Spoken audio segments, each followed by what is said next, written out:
नमस्कार, माझं नाव रीमा योगेश धर्माधिकारी। मी आज तुम्हाला माझा पूर्णब्रह्मचा प्रवास कसा सुरू झाला हे थोडक्यात सांगणार आहे। तर पूर्णब्रह्मचा हा माझा प्रवास साधारण जून महिन्यापासून सुरू झाला। माझी मोठी बहीण प्रिया हिने फेसबुकवरचं एक रील मला पाठवलं होतं। त्यामध्ये जयंतीताई कठाळेंनी फ्रँचायझी घेण्यासंबंधीचे काही प्रोसिजर आहे त्या संबंधित माहिती दिली होती। मला सुद्धा काही बरेच दिवस बिझनेस करण्याची इच्छा होती। मग हा व्हिडिओ बघितल्यानंतर ह्या फ्रँचायझी घेण्याचा विचार केला। मग जयंतीताई कठाळेंना मी फोन केला। आमचा प्रश्नमंजुषेचा कार्यक्रम सुरू झाला। मग हळूहळू बऱ्याच शंकांचं निरसन झालं आणि तेव्हा कुठे ठरवलं की हां, आपण ही फ्रँचायझी घ्यायला हरकत नाही। मी मूळची डोंबिवलीची रहिवासी आहे। Born and brought up Dombivli. प्रचंड अभिमान आहे मला डोंबिवलीकर असल्याचा, कारण डोंबिवली सांस्कृतिक शहर आहे।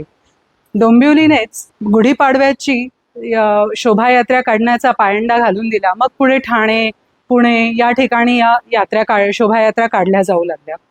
तर सांगायचं असं की डोंबिवलीमध्ये महाराष्ट्रीयन क्राऊड भरपूर आहे। पण आमच्या डोंबिवलीमध्ये एक गोष्ट म्हणजे अजूनही कमतरता भासते, ती म्हणजे महाराष्ट्रीयन थाळी कुठे मिळत नाही। पंजाबी फूड मिळतं, चायनीज मिळतं, कॉन्टिनेंटल मिळतंय, पण महाराष्ट्रीयन थाळी नाही।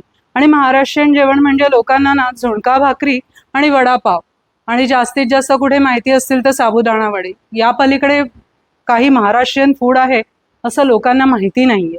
पण महाराष्ट्रीयन थाळीमधले आता बघायला गेलं तर बऱ्याच लोकांना पुडाची वडी सुद्धा माहीत नाहीये, किंवा तुम्ही म्हटलं तर पातोडी रस्सा काय आहे हे पण माहीत नाहीये।